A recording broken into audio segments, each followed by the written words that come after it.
प्यारे बच्चों, कल आप लोगों ने जो क्वेश्चंस किए थे, सॉल्व किए थे, कल और परसों वो दोनों एरर के क्वेश्चन थे। परसों एसएससी के क्वेश्चन थे और कल थोड़े स्टैंडर्ड क्वेश्चन थे, वो बैंक के क्वेश्चंस थे। अब आज का जो आप लोगों ने पेपर सॉल्व किया होगा, ये इम्प्रूवमेंट का पेपर था। तो आपने एक खास बात नोटिस की होगी कि पहले से लेकर के क्वेश्चन नंबर 12 तक जितने भी क्वेश्चंस थे उनमें ऑप्शंस 4 थे, ए बी सी डी। और क्वेश्चन नंबर 13 से लेकर क्वेश्चन नंबर 20 तक में जो ऑप्शंस थे उसमें A B C D E 5 option थे। तो इतना आपको आइडिया है कि 4 क्वेश्चन वाले ऑप्शंस एसएससी के और इंडिया सीडीएस के इन सब के होते हैं, और जो 5 ऑप्शन वाले क्वेश्चन होते हैं वो बैंक के क्वेश्चन होते हैं। तो मैंने इसलिए बता दिया कि आप लोगों को ये लगे कि जैसे कुछ लोग कहते हैं कि हम सर बैंक की तैयारी करते हैं, कुछ लोग कहते हैं सर हम एसएससी की तैयारी करते हैं। तो एरर और इम्प्रूवमेंट और फिलर में बेसिक डिफरेंस तो कुछ खास नहीं है, लेकिन कभी कभी बैंक में जो फिलर्स के क्वेश्चन पूछते हैं उसमें 2 फिलर 3 फिलर तक भराते हैं। तो जब ये 2 और 3 फिलर का मामला आता है तो बैंक का पेपर थोड़ा अलग हो जाता है। वरना ये इम्प्रूवमेंट का जो पेपर है, तो इम्प्रूवमेंट का पेपर दोनों का एक ही जैसा होता है। बस क्वेश्चन का जो स्टेटमेंट होता है वो स्टेटमेंट का लेवल थोड़ा अलग हो जाता है। बैंक के जो क्वेश्चंस के स्टेटमेंट होते हैं ज़्यादातर वो न्यूज़पेपर के टॉपिक से लिए जाते हैं। फिलहाल ठीक है, कोई बात नहीं, आज हमने दोनों को एक में कर डाला है, तो आपने देखा भी होगा, और एक ही में इनको सॉल्व करेंगे। कल का जो टॉपिक होगा वो कल इम्प्रूवमेंट का नहीं होगा, कल कोई और टॉपिक कराएंगे। ठीक है, तो चलिए आज का डिस्कशन कर लेते हैं। कल आपके सामने क्या आएगा पेपर और हम लोग क्या पढ़ेंगे वो कल पर डिपेंड करता है। ठीक है, जब कल आप पेपर देने लगेंगे तब देखिएगा कि क्या हम देने वाले हैं। चलिए, तो आज के डिस्कशन में जो पहला क्वेश्चन है, इम्प्रूवमेंट में जो बोल्ड में पार्ट दिया गया है उसी को आपको इम्प्रूव करना है। अगर वहाँ कोई गलती है, ग्रामेटिकल गलती है, तो उसको इम्प्रूव जरूर करना पड़ेगा। और अगर गलती नहीं है तो इम्प्रूवमेंट तभी करिएगा जब किसी ऑप्शन में स्टेटमेंट से बेहतर मीनिंग मिल रही हो। ठीक है, तो पहला क्वेश्चन है, I have not finished to paint the door. तो आपको पढ़ने में देखने में तो कोई मिस्टेक नहीं लग रही होगी इसमें। फिनिश्ड के बाद जो टू पेंट लिखा हुआ है, देखने में इसमें कोई मिस्टेक नहीं फिलहाल, लेकिन टेक्निकली इसमें एक मिस्टेक है। तो टेक्निकली थोड़ी सी नहीं, बड़ी सी मिस्टेक है। फिनिश्ड एक्चुअली ऐसी वर्ब है, फिनिश्ड, जिसके बाद कभी भी टू के साथ फर्स्ट फॉर्म नहीं आती। तो फिनिश्ड के साथ हमेशा वर्ब की आईएनजी फॉर्म लगती है। अब आप कहेंगे कि ऐसा फिनिश्ड के साथ स्पेशली है, या और भी कुछ ऐसी वर्ब्स हैं जिनके साथ ये रूल लागू होता है। तो डिटेल में तो फिलहाल रूल्स हम तभी पढ़ाएंगे जब वर्ब में नॉन फाइनाइट का टॉपिक पढ़ाने लगेंगे। फिलहाल अभी आपकी जानकारी के लिए इतना बता दें कि फिनिश और फिनिश की तरह की कुछ और वर्ब्स हैं, जैसे फिनिश हो गया, और एक वर्ब हो गई स्टॉप। तो स्टॉप के बाद भी अगर आप कोई वर्ब लगाएंगे तो वर्ब की आईएनजी फॉर्म में, जैसे ये कहा जाए कि ही स्टॉप्ड ड्राइविंग, या जैसे हम ये कहते हैं कि ही स्टॉप्ड वाचिंग टीवी, या हम ये कहते हैं कि ही स्टॉप्ड टॉकिंग नॉनसेंस। तो एक तो स्टॉप के बाद जब भी वर्ब आएगी वो आईएनजी फॉर्म में होगी। स्टॉप के अलावा और कोई वर्ब है? हाँ, एक और वर्ब है जिसको हम कहते हैं एंजॉय, इसके साथ भी हमेशा आईएनजी फॉर्म आता है। एक और वर्ब है अवॉइड, अवॉइड, इसके बाद भी हमेशा वर्ब की आईएनजी फॉर्म आती है। तो एक फिनिश हो गया। तो इसी तरह की और भी कई वर्ब्स हैं, जैसे डिनाई हो गई। तो तमाम सारी वर्ब्स हैं जिनके बाद हमेशा दूसरी वर्ब जब लगेगी तो वो टू के साथ फर्स्ट फॉर्म नहीं होगी, वर्ब की आईएनजी फॉर्म होगी। तो अब ये बताइए कि इस लिहाज से हमारा आंसर कौन सा होना चाहिए। तो फिनिश्ड के बाद जो टू पेंट लिखा है वहाँ आईएनजी फॉर्म होनी चाहिए, इसका मतलब ऑप्शन हमारा होगा ए। चलिए, एक क्वेश्चन हो गया। चलिए हम लोग अगले क्वेश्चन की ओर आगे बढ़ते हैं। हमारा क्वेश्चन नंबर 2, क्वेश्चन नंबर 2 में लिखा है कि she usually does not leave for work. She usually does not leave, देखिए एक तो यूजुअली लिखा हुआ है, यूजुअली आदत बताने के लिए लगता है। यूजुअली का मतलब हुआ अक्सर, तो अक्सर हम जो काम करते हैं वो हमारी आदत में शुमार होता है। और दूसरी बात, ये प्रेजेंट इंडेफिनिट लगा हुआ है, डज नॉट लीव। तो she usually does not leave for work. आगे लिखा है कि वो अक्सर अपने काम को तब तक नहीं छोड़ती है अनटिल मतलब जब तक कि वो उस काम को पूरा न कर ले। तो ये कहा गया कि अनटिल सी फिनिश्ड ऑल हर कोर्स। अब बताइए कि वो काम के लिए, सॉरी पहले सेंटेंस में हमने मीनिंग गलत निकाल दी थी। लिखा है she usually does not leave for work, for को हमने ध्यान नहीं दिया था। तो पहले वाले पार्ट का, इसके पहले वाले पार्ट का मतलब हुआ कि वो काम के लिए घर से तब तक नहीं निकलती है अनटिल मतलब जब तक कि उसका ये काम ना हो गया हो। कौन सा काम? घर के सारे काम उसने जब तक पूरे ना कर लिए हो तब तक घर से नहीं निकलती। तो इसका मतलब ये उसकी आदत है, और आदत एक ही टेंस में होनी चाहिए। अगर यहाँ डज नॉट लगा है तो ये फर्स्ट फॉर्म में होना चाहिए था। अगर यहाँ डिड नॉट लिखा होता तब ये सेकेंड फॉर्म में होना चाहिए था। लेकिन एक प्रेजेंट में और एक पास्ट में, बताइए हैबिट में एक चीज प्रेजेंट में एक पास्ट में, ये संभव नहीं है। तो बोल्ड में डज नॉट को तो बोल्ड किया नहीं गया है, बोल्ड किया गया है फिनिश्ड को। तो इसका मतलब हम फिनिश्ड को डज नॉट के अकॉर्डिंग यूज करेंगे। डज नॉट प्रेजेंट में है तो फिनिश्ड का प्रेजेंट क्या होगा? फिनिशेज होगा। क्यों होगा फिनिशेज? क्योंकि सब्जेक्ट सी है। I think you have got the point. Let's go to the next one question, and our third question is the article should not exceed more than 100 words. एक article दिया गया जिसपे जिस topic पर लोगों को लिखना था, और कहा गया है कि आर्टिकल 100 वर्ड्स से ज़्यादा बड़ा नहीं होना चाहिए। तो एक्सीड एक वर्ब है, एक्सीड का मतलब होता है गो बियॉन्ड, मतलब से ज़्यादा हो जाना। जैसे हम कहें कि उसका खर्च उसकी इनकम से ज़्यादा है, तो हम ये कहेंगे कि his expenses exceed his income. तो his expenses exceed his income, इसका मतलब क्या हुआ? उसके खर्चे उसकी इनकम से ज़्यादा हैं। तो एक्सीड का मतलब हो गया से ज़्यादा होना। तो जब एक्सीड का मतलब होता है ज़्यादा होना, तो उसके साथ मोर देन लगाने की कोई ज़रूरत नहीं है, क्योंकि अगर हम इसके बाद मोर देन लगा देंगे तो इस मोर देन को कहा जाएगा सुपरफ्लुअस एक्सप्रेशन। एक्सीड लगा हुआ है तो उसके साथ मोर देन लगाना की ज़रूरत नहीं है। हमारे पास ऑप्शन क्या होगा? Option C. ठीक, आपको 3 क्वेश्चन हमने करवा दिया। चलिए चौथे क्वेश्चन की ओर आगे बढ़ते हैं, और चौथा क्वेश्चन है आपके सामने। और चौथे क्वेश्चन में लिखा है कि Geeta said that she had never viewed across a book she liked so much. Geeta ने कहा कि उसने कभी नहीं देखा, कभी उसका सामना नहीं हुआ, अ बुक का मतलब ऐसे किताब से, शी लाइक्ड सो मच जो उसको बहुत पसंद हो। तो उसने कहा कि जो उसे बहुत पसंद है उस किताब से उसका सामना कभी नहीं हुआ, या वो किताब उसको कभी नहीं मिली। तो मिलने और अचानक सामने पड़ने, इन सब के लिए व्यूड अक्रॉस वर्ड नहीं यूज किया जाता। जब कोई चीज़ हमारे सामने अचानक पड़ जाए, अब 1 मिनट के लिए आप एक सिचुएशन पर विचार करिए। जैसे आप कहीं गए हैं, सपोज करिए मान लीजिए कहीं दूसरी जगह घूमने गए हैं, और अचानक आपको वहाँ पर एक दोस्त दिखाई दिया, बचपन का कोई दोस्त, मतलब जिसके मिलने की कोई उम्मीद नहीं थी, ऐसा कोई पर्सन वहाँ तुम्हें दिखाई दिया।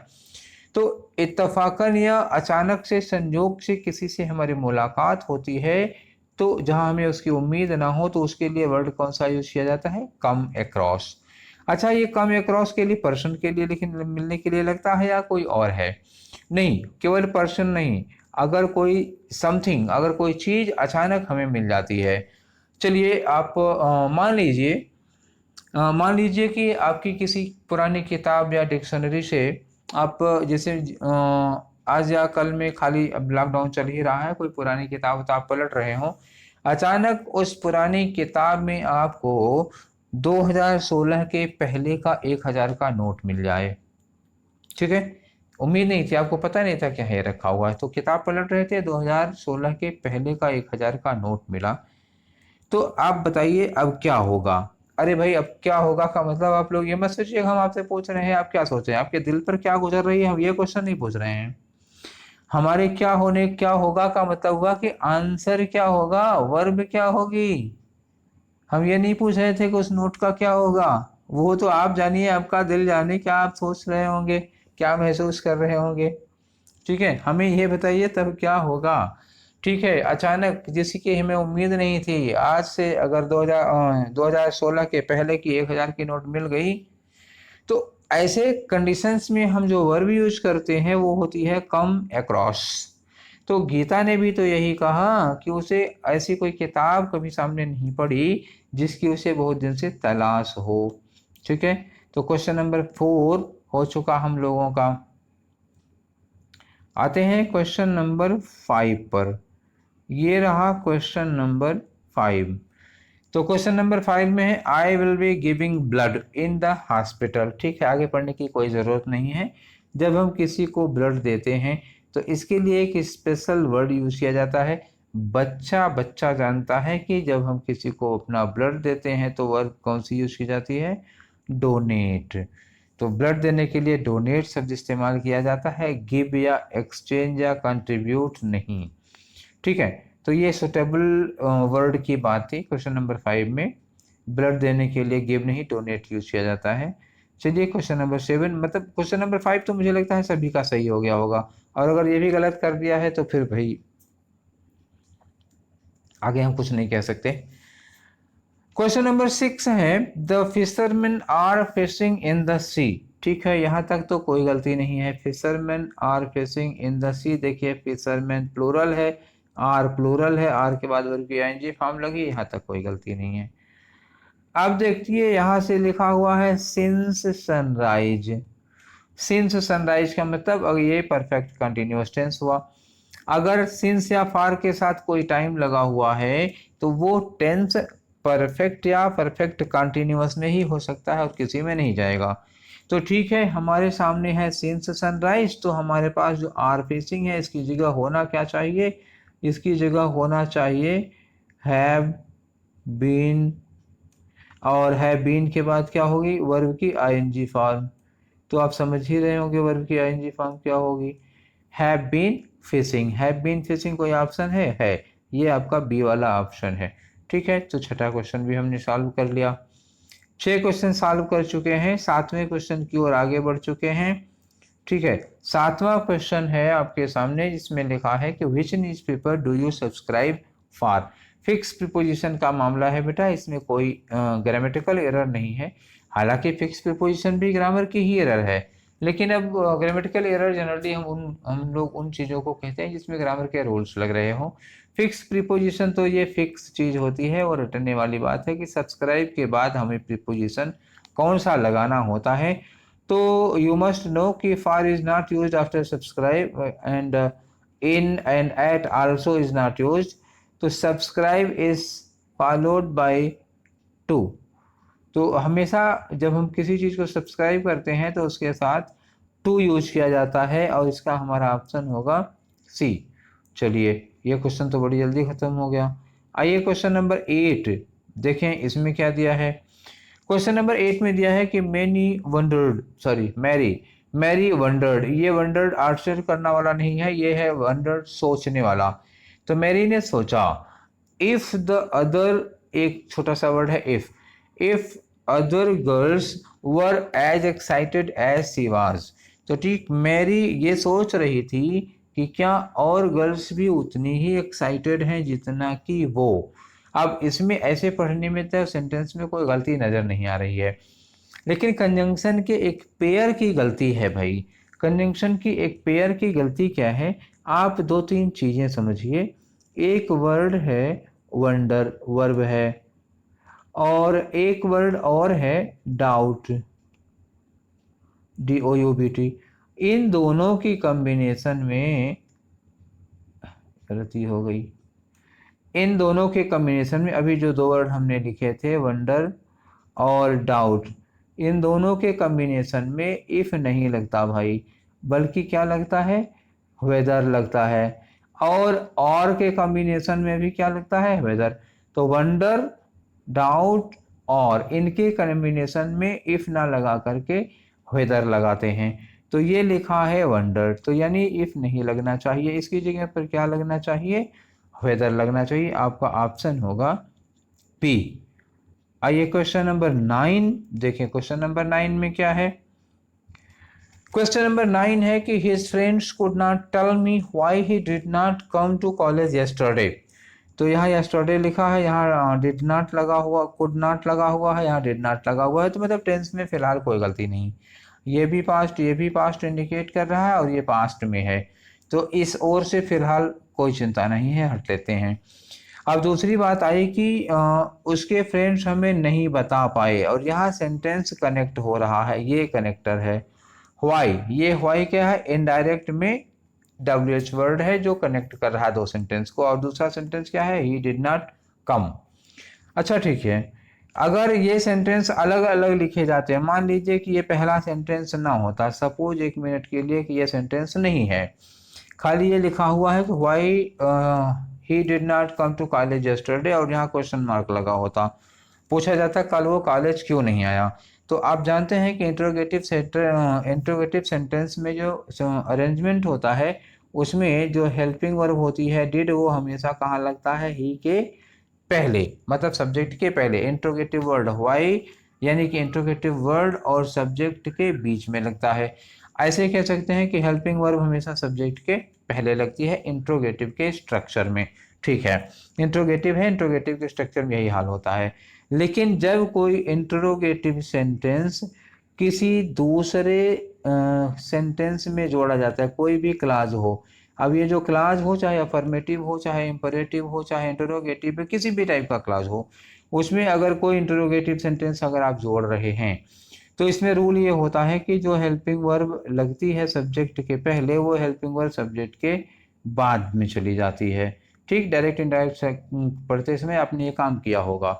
क्योंकि ये और ये सेंटेंस जोड़े हुए हैं, इसलिए इसमें यहाँ जो डिड लगी थी वो डिड ही के बाद में लग गई, तो इस लिहाज से इसमें कोई एरर है नहीं। और देख लें यहाँ, तो देखिए यहाँ ही के पहले ही हैड लगा हुआ है, यहाँ ही के पहले ही डिड लगा हुआ है, जबकि ये ज्वाइंट सेंटेंस है जुड़ा हुआ, तो ये दोनों बातें गलत हो जाएंगी। और तीसरे वाले में देखिए, ही के पहले हैड लगा और हैड के पहले नॉट लगा, ये तो बेहद ही उटपटांग सेंटेंस है। तो जो हमारा गिवन स्टेटमेंट था उसके ग्रामर के स्ट्रक्चर में कोई गलती नहीं थी, और जो ऑप्शन है, ऑप्शन 3 के तीनों गलत हैं, तो इसमें हमारा आंसर क्या होना चाहिए, नो इम्प्रूवमेंट। ठीक है, अगले क्वेश्चन की ओर आते हैं हम लोग। हमारा 10वां क्वेश्चन आपके सामने है, और 10वां क्वेश्चन है, the festival is likely to fall in December. बताइए, festival is likely to fall in December. अब जब हम वर्तमान में भविष्य के लिए संभावना व्यक्त करते हैं, तो जब वर्तमान में भविष्य की संभावना व्यक्त करते हैं, तो संभावना वाला सेंटेंस फ्यूचर में नहीं होगा, वो प्रेजेंट में ही होगा। इज के साथ लाइकली लगा है, तो मेरी समझ से ये सेंटेंस सही है, इसमें कोई गलती नहीं होगी। चलिए हम इसके ऑप्शंस को चेक कर लेते हैं। वैसे देखिए, पहला वाला ऑप्शन है, ये विल लगा, विल के बाद लाइकली लगा है, उसके बाद वर्ब लगी है टू के साथ फर्स्ट फॉर्म, और आप अच्छी तरह जानते हैं कि विल के साथ टू और फर्स्ट फॉर्म नहीं लगती। तो इसमें होता क्या, इसमें होता है कि अगर टू ना लगा होता तो विल के साथ फर्स्ट फॉर्म हम कुछ संभावना ले भी सकते थे। दूसरा है लिखा फिर विल भी के साथ देखिए टू के साथ फर्स्ट फॉर्म लगा, मतलब ना तो ये ना तो ये। ठीक, और तीसरे में देखिए लिखा है विल के साथ लाइकली फॉर फॉल। अब फॉर फॉल कहाँ से कोई आ जाएगा, फॉर अगर फॉल के पहले लगा भी तो फॉल में आएंगी फॉर्म लगेगी, वैसे फॉर लगने की कोई ज़रूरत नहीं है। फिलहाल ये 3 के तीनों सेंटेंस गलत हैं, हमारा ऑप्शन क्या होगा, नो इम्प्रूवमेंट। चलिए अगले क्वेश्चन की ओर बढ़ते हैं, और हमारा अगला क्वेश्चन है क्वेश्चन नंबर 11। क्वेश्चन नंबर 11 में है कि I asked the traveller where is he going. ठीक, अभी जो 10वें के पहले 9वें नंबर पर क्वेश्चन था, उसी 9वें नंबर वाले क्वेश्चन से बिल्कुल मिलता जुलता क्वेश्चन ये है।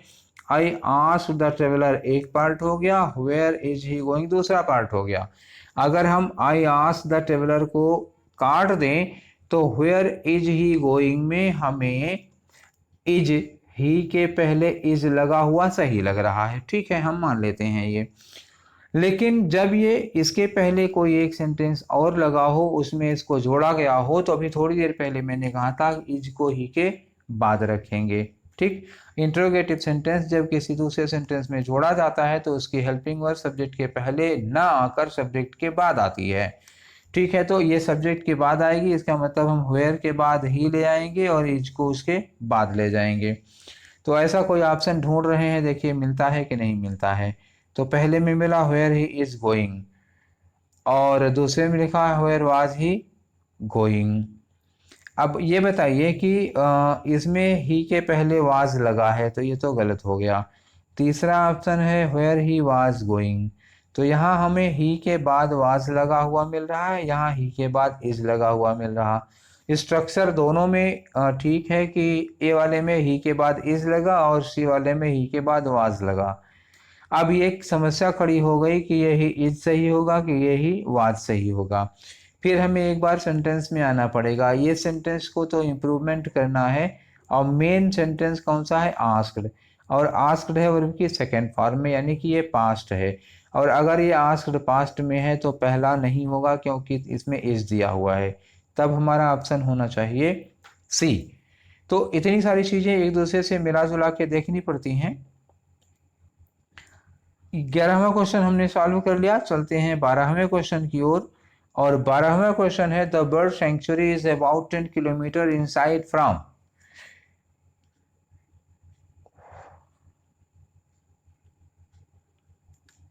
हाँ ठीक है, तो the bird sanctuary is about 10 kilometre inside, और लगा है फ्रॉम सेंट्रल दिल्ली। तो सेंट्रल दिल्ली से 10 किलोमीटर, और फ्रॉम का मतलब हो गया दूर भी, और ये इनसाइड भी लिख दिया। तो फ्रॉम किसके साथ, अवे के साथ यूज किया जाता है, ये ओवर और टॉप नहीं लगेगा, लगेगा कहाँ, 10 किलोमीटर अवे फ्रॉम, किसके साथ, अवे के साथ फ्रॉम लग सकता है। ठीक है, तो इसका ऑप्शन क्या होगा, सी। चलिए नेक्स्ट क्वेश्चन की ओर बढ़ते हैं, हमारा क्वेश्चन नंबर 13। तो 12 तक तो डी तक ऑप्शन थे हमारे पास, चार चार ऑप्शन थे। 13वें से अब आपको क्या मिलेगा, 5 ऑप्शन मिलने लगेंगे। देखिए 13वां क्वेश्चन है कि being a women she was board from entering the temple. तो वुमेन होने के नाते, महिला होने के नाते उसको मंदिर में प्रवेश करने से रोक दिया गया। अब ये बताइए कि इसमें जो वाज बार्ड है उसके लिए सब्जेक्ट कौन है, सी, और इस बीइंग का सब्जेक्ट कौन है, बीइंग का सब्जेक्ट भी यही सी ही है। तो एक बार सब्जेक्ट लगा है, दोबारा सब्जेक्ट नहीं लगा है, तो ये जो बीइंग वर्ब है ये नॉन फाइनाइट के फॉर्म में होगी।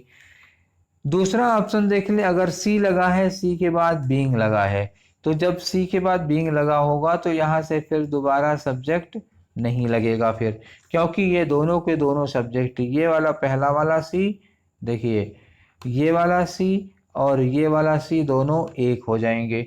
जब दोनों एक ही हैं और ये बीइंग लगा हुआ है, तो बीइंग मेन वर्ब है नहीं, मेन वर्ब एक ही है। एक मेन वर्ब और दो सब्जेक्ट का होना ग्रामर को गलत कर देगा। इसका मतलब हमें यहाँ पे एक ही वर्ब की ज़रूरत है। तो it being a women, women के लिए इट लगाएंगे नहीं, ये भी गलत हुआ। और इसमें क्यों गलत हुआ, क्योंकि एक सी यहाँ पे, एक सी यहाँ पे, दो सी, एक वर्ब है मेन और दो सी लग रहे हैं, ये गलत हो जाएंगे, दोनों सब्जेक्ट नहीं होंगे। और ये वर्ब है नहीं मेन, बीइंग जो है वो नॉन फाइनाइट है। अच्छा, हर बीइंग अ वुमेन, ये सेंटेंस गलत हो जाएगा क्योंकि यहाँ हर लगाने की कोई ज़रूरत नहीं है। अब यहाँ हैविंग देखिए, हैविंग के साथ बीइंग नहीं लगता, हैविंग बीन लगता है, मतलब चार के चारों ऑप्शन में कोई ना कोई गलती निकली। इसका मतलब मेन ऑप्शन क्या होगा, आपका होगा ई, नो रिप्लेसमेंट रिक्वायर्ड। ठीक है, चलिए नेक्स्ट क्वेश्चन 14। तो क्वेश्चन नंबर 14 थोड़ा बड़ा है, तो पहले इसको हम लोग पढ़ लेते हैं, बाद में आंसर करेंगे। तो क्वेश्चन नंबर 14 है the unique identification authority of India UIDAI has asked public. तो इन्होंने पब्लिक से कहा, इस अथॉरिटी ने पब्लिक से कहा कि not to share their personal information, कि जनता अपनी पर्सनल इंफॉर्मेशन को शेयर ना करे, किसके साथ, विद अनअथराइज्ड एजेंसीज। तो विद अनअथराइज्ड एजेंसीज में तो कोई गलती नहीं है, विद अनअथराइज्ड एजेंसीज यहाँ तो ठीक है। आगे लिखा कि किस लिए, फॉर प्रिंट और लेमिनेट। तो ये और के पहले क्या लिखा, प्रिंट, और के बाद क्या लिखा, लेमिनेट। प्रिंट क्या है, वर्ब की फर्स्ट फॉर्म, लेमिनेट क्या है, वर्ब की फर्स्ट फॉर्म। तो और मैंने कहा था कि जब कंजंक्शन से कोई दो वर्ड जुड़े होंगे दोनों की फॉर्म एक जैसी होनी चाहिए। तो आर के पहले प्रिंट फर्स्ट फॉर्म और लेमिनेट फर्स्ट फॉर्म, दोनों फर्स्ट फॉर्म है, तो ये वाला नियम तो खैर ठीक हो गया। लेकिन इसी में एक गलती है कि फार के बाद जब वर्ब लगी हो तो कौन सी फॉर्म होनी चाहिए। तो एक दिन मैंने कहा था कि टू के बाद जनरली वर्ब की फर्स्ट फॉर्म आती है, और टू के बाद ये फर्स्ट फॉर्म कितनी कंडीशंस में आती है, ये समझ लीजिए कि 99% केसेज में टू के बाद वर्ब की फर्स्ट फॉर्म ही लगती है। कल दो चार वर्ब हमने बताई थी, जैसे आदत से जुड़ी है, look forward to, with a view to, ऐसे कुछ वर्ब हैं जिसमें टू के बाद आईएनजी फॉर्म भी लगती है, लेकिन 99% केसेज में टू के बाद फर्स्ट फॉर्म ही लगती है। अच्छा, अब इसको छोड़ के चलिए और प्रीपोजिशंस की ओर। टू के अलावा दुनिया का कोई भी प्रीपोजिशन हो, इसके बाद हमेशा वर्ब की आईएनजी फॉर्म ही लगती है। तो टू के अलावा कोई भी वर्ब हो तो उसके बाद वर्ब की आईएनजी फॉर्म लगती है। तो फिर ये फार के बाद वर्ब लगी तो है प्रिंट, यानी कि फार लगने के नाते फार के बाद ये प्रिंटिंग और ये लेमिनेटिंग होगा। तो आप ऑप्शन देखिए, अनऑथराइज्ड एजेंसीज फॉर प्रिंटिंग और लेमिनेटिंग। तो अब ढूंढिए किस में है। पहला वाला ऑप्शन है अनऑथराइज्ड एजेंसीज फॉर प्रिंटिंग और लेमिनेशन। देखिए यहाँ फॉर प्रिंटिंग और लेमिनेशन आ गया, तो प्रिंटिंग के साथ लेमिनेशन नहीं लगेगा, गलत हो गया। तीसरा है unauthorised agencies for print and lamination, फिर बात आई फार के साथ प्रिंट और लेमिनेशन नहीं, आईएनजी फार्म होनी चाहिए। डी वाला ऑप्शन है देखिए, फार के बाद प्रिंट और लेमिनेटिंग, तो ये दोनों तो फिर गड़बड़ हो रहे हैं इस तरह के सेंटेंस। फिर हमारा ऑप्शन कौन सा होना चाहिए, तो इसका मतलब हुआ कि पहला ही ऑप्शन होगा। पहला ऑप्शन क्या है, पहला ऑप्शन है अनऑथराइज्ड एजेंसीज। देखिए अनऑथराइज्ड एजेंसीज फॉर प्रिंटिंग और लेमिनेटिंग, मतलब हमारा ऑप्शन क्या था, ए वाला था। ठीक है, तो 14वां क्वेश्चन हम लोगों ने कर लिया। आइए 15वां क्वेश्चन करते हैं। 15वें क्वेश्चन में स्टेटमेंट लिखा हुआ है कि ऑल थैंक्स टू गॉड, मतलब ईश्वर को बहुत बहुत धन्यवाद, शुक्रिया, मतलब ईश्वर ने कुछ अच्छा किया हुआ। संजय बार्ड स्कैप, मतलब क्या हुआ कि फेटल एक्सीडेंट से, जानलेवा दुर्घटना से संजय क्या हुआ, बाल बाल बचा। तो बाल बाल बचने के लिए बार्ड स्कैप नहीं होता है, तो बाल बाल बचने के लिए एक होता है नैरो स्केप। मेन वर्ड इसका क्या होगा, नैरो स्केप। एक होता है इसी का वर्ड हार्डली स्केप, या हम कह सकते हैं बेयरली स्केप, या हम कह सकते हैं स्कार्सली स्केप। तो हार्डली, बेयरली, स्कैर्सली, और एक होता है नैरो स्केप जब हम बाल बाल बचते हैं। तो देखिए इसमें से कौन सा आप होगा, बेयर स्कैप नहीं होगा, बारिंग स्कैप नहीं होगा, बेयरली स्कैप्ड ये हो सकता है क्योंकि ये लिखा है बेयरिंगली, ये नहीं होगा। ठीक है, तो तीन हमने ऑप्शन लिखे थे, हार्डली, स्कार्सली, बेयरली, और कभी होता है नैरो स्कैप्ड। चूंकि घटना पास्ट में हुई है इसलिए स्केप में ईडी लगना चाहिए था, थर्ड फॉर्म होनी थी। अब ये क्या हो गया, इसका ऑप्शन डी। आइए क्वेश्चन नंबर 16 की ओर बढ़ते हैं, और क्वेश्चन नंबर 16 में चार तो हमारी आंख के सामने है ऑप्शन, पांचवा ऑप्शन हम लोग जानते ही हैं कि क्या होता है ऐसे में। ठीक है, अगर इन चारों में से कोई नहीं हुआ तो फिर नो इम्प्रूवमेंट होगा। क्वेश्चन इस तरह लिखा है कि I seldom and never buy expensive phones. ठीक है, मैं सेल्डम एंड नेवर महंगे फ़ोन खरीदता हूँ एज आई फाइंड, क्योंकि मुझे ऐसा लगता है कि it a waste of money, ये पैसे की बर्बादी है, to spend money on expensive phones, महंगे फ़ोन्स पर पैसा खर्चा करना पैसे की बर्बादी है, इसलिए मैं महंगे फ़ोन नहीं खरीदता।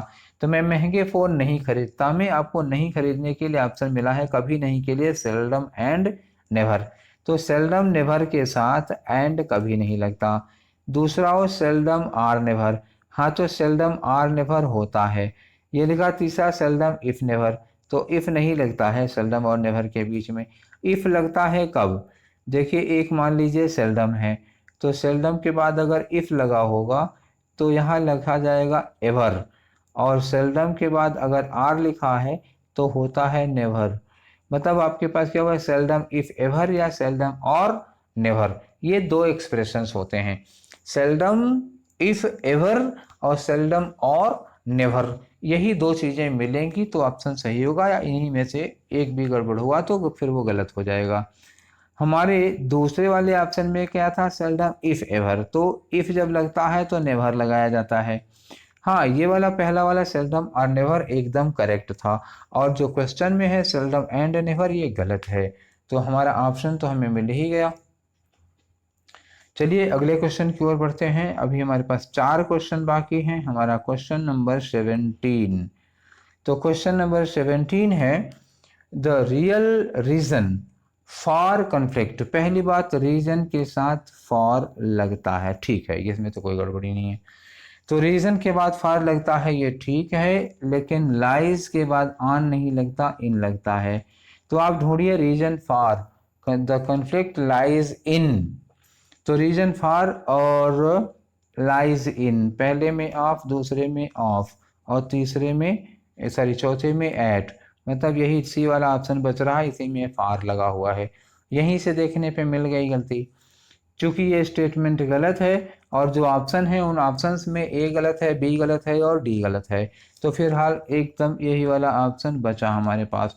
देखिए यहाँ पर फॉर भी लगा है और यहाँ लाइज इन भी लगा है, मतलब यही करेक्ट एक्सप्रेशन है। चलिए हमने एक क्वेश्चन और कर लिया। अब आते हैं हमारे क्वेश्चन नंबर 18 के सामने, ठीक है। क्वेश्चन नंबर 18 आपके सामने बैठ गया, अब आप उसको मनाइए। In the last 60 years many people have changed their preference, ठीक है। पिछले 60 सालों में बहुत से लोगों ने अपनी प्रेफरेंस बदल दी। ऑफ फार्मिंग टू मैन्युफैक्चरिंग, देखिए टू लगा है यहाँ, फार्मिंग और मैन्युफैक्चरिंग लिखा है। तो टू किसके कॉम्बिनेशन में लिखता है, ऑफ के कॉम्बिनेशन में ही लगता है हमेशा। किसके कॉम्बिनेशन में लगता है, ये फ्रॉम के कॉम्बिनेशन में लगता है। तो ढूंढिए देयर प्रेफरेंस फ्रॉम, क्योंकि यहाँ टू ये फ्रॉम लगा है, लेकिन देयर के बाद प्रीफर लिखा हुआ है, इसका प्रीफर गलत। देख लीजिए 3 ऑप्शन आपके गलत हो गए, एक ही ऑप्शन बचा ए वाला। आते हैं क्वेश्चन नंबर 19 की ओर।